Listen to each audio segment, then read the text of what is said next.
This is an eventful week in the church. We're getting ready to celebrate Our Lady of Guadalupe on December the 12th. But before that, we have a few other celebrations. Yesterday was December the 6th. Do we know who we celebrate on December the 6th? December the 6th every year is the feast of Saint Nicholas. Saint Nicholas, have we heard of him before? The saint who became Santa Claus, Saint Nicholas. We celebrate Saint Nicholas every December the 6th, and also on Monday, December the 8th, we always celebrate the Feast of the Immaculate Conception. And so we have a few important feasts, celebrations as a church this week. Shall we talk about Saint Nicholas? Do we know much about Saint Nicholas? We have lots of saints in the church. Have we all heard of Saint Nicholas before? Saint Nicholas was a 4th century Greek bishop who actually ministered in modern-day Turkey. In Meyer, his life, his parents, he came from a wealthy family. His parents died of the epidemic, and Nicholas was raised by his uncle, who was also a bishop. So you can imagine if your uncle, who is a bishop, raises you, what did Nicholas himself become one day? He became a priest and then later a bishop himself. St. Nicholas is known for being at the Council of Nicaea. For those of us who have been studying church history these last weeks, every Sunday that we gather, we pray the Nicene Creed together. I believe in God, the Father Almighty, maker of heaven and earth. That's the Nicene Creed. St. Nicholas was actually one of the bishops who was there and who signed that creed, who approved that creed. According to forensics, modern science is great. In 2005, they did a forensic study on the remains of St. Nicholas, and what did they find out? They found out that St. Nicholas was not a very tall man, maybe 5 foot tall, and that he had a broken nose. How's that for a bit of trivia on St. Nicholas? So, any statue that you see of St. Nicholas, if he's tall and has a nice looking nose, it may not be an accurate representation of that saint. So what are the legends that surround St. Nicholas? Have you heard any stories of St. Nicholas? He was known for his secret gift giving. So of course it helped that he came from a wealthy family. But St. Nicholas then was known for his secret gift giving. For instance, there's the story of 3 daughters who could not get married. Why? Because her father was poor and didn't have a dowry. What is a dowry? So back at that time, women were not seen necessarily as equals to men, and so in order to marry off a woman, you had to trade something for the person to be able to accept that woman. We called it a dowry, right? So if you take my daughter, I'll also give you 2 cows and 3 chickens, whatever bartering went on there. So there were 3 daughters who could not get married because their father didn't have a dowry. According to the story, what did St. Nicholas do? He gave dowries, he gave the money for those daughters to be married, the gold coins that would allow them to be married, which is why St. Nicholas is often depicted with holding 3 golden balls to depict those dowries that he gave as a secret gift giver. He didn't tell the girls who the gift was from. He simply, according to the story, he simply threw the bag of coins in their window, and you can imagine their joy at seeing that, knowing that they could now get married. Interesting. St. Nicholas, according to the early traditions, as a secret gift giver as well, left coins in the shoes of children, which may help to explain why it is that St. Nicholas is the patron saint of children. He's also the patron saint of archers, the patron saint of sailors, the patron saint of Amsterdam and Moscow. He's the patron saint of a lot of people and a lot of things. So what are some of the traditions that sprang up as a result of these stories of St. Nicholas, the secret gift giver? Every December the 6th, children would leave their shoes outside, and what would they find in their shoes in the morning? A gift from St. Nicholas. How's that for tradition? Did any of us grow up with any of these traditions? It was mostly a tradition in Western and Central Europe. Continues to be a tradition today that on December the 6th, children receive gifts from St. Nicholas in Western and Central Europe. Oranges and fruit, how interesting that it's also for many persons who come from limited resources, for many people who don't have the resources that others do, often their Christmas gift would be a simple orange. Can you imagine getting that as a Christmas gift? Some of us remember those days, right? So that the depictions of St. Nicholas with those 3 golden balls which represented the dowries, many people looked at that and saw that those looked like the oranges that they received on St. Nicholas Day. So how interesting. That was back in the Middle Ages. So St. Nicholas lived during the 4th century.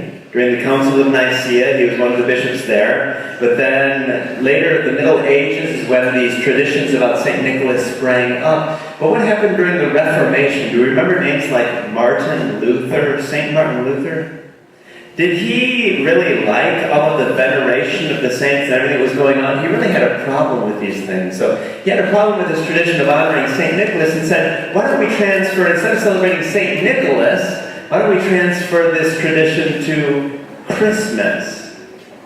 Do you have an idea where this is going? So the secret gift giving to children that used to happen on St. Nicholas Day with the Reformation, Martin Luther tried to change the date to Christmas, and he even came up with the name of the gift giver on Christmas. Rather than saying that St. Nicholas brings the gifts, he said, why don't we say that Christkin brings the gifts?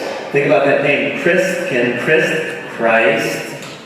It's spelled like Christ-kind, pronounced Christkin. Why don't we start this tradition, rather than giving gifts on December the 6th from St. Nicholas, let's give gifts from Christ on Christmas.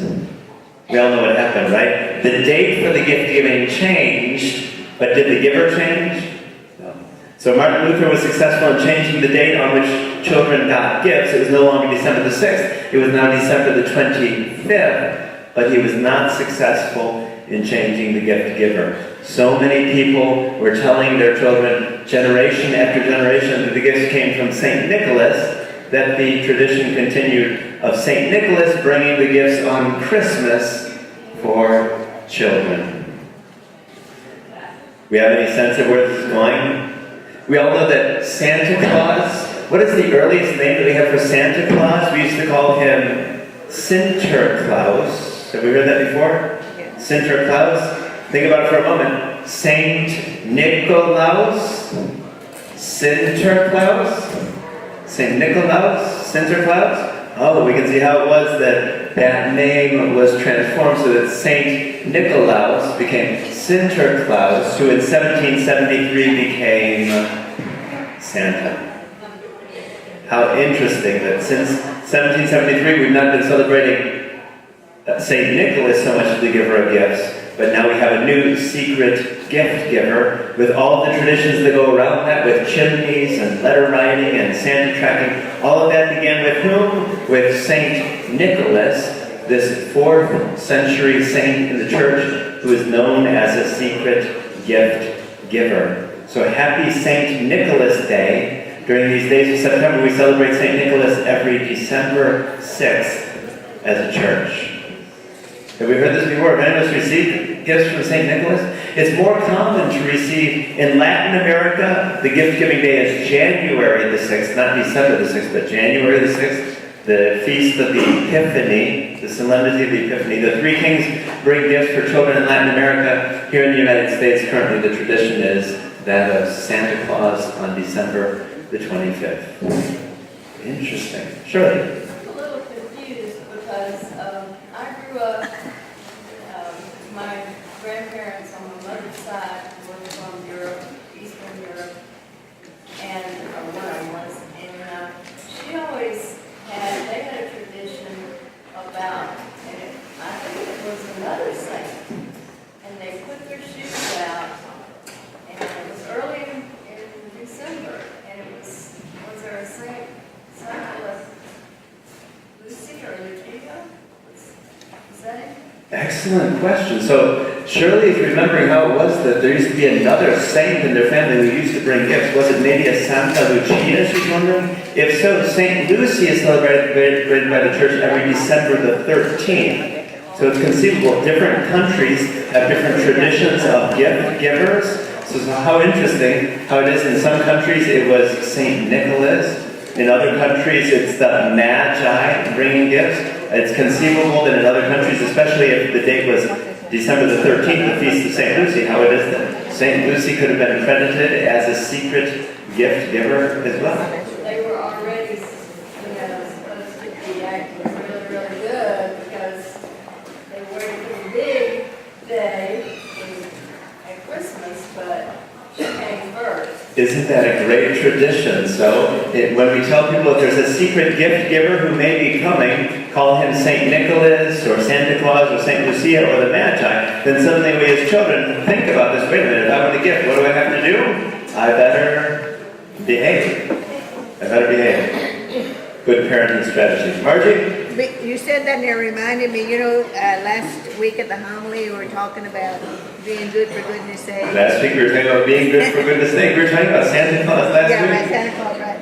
And over the weekend, or during the week, I kept hearing the commercials, and they're already talking about, Santa Claus is coming to town. Right? And I kept thinking of the homily, and I will never hear that song again without thinking about your homily. There you go. Margie will never hear the song Santa Claus is coming to town again without thinking of the homily, because isn't it a great Advent message? You better watch out. You better not cry. You better not pout. I'm telling you why. For us as Christians, it's not celebrating the fact that Santa's coming so much as the fact that Jesus is coming, which is what the readings are all about during these weeks.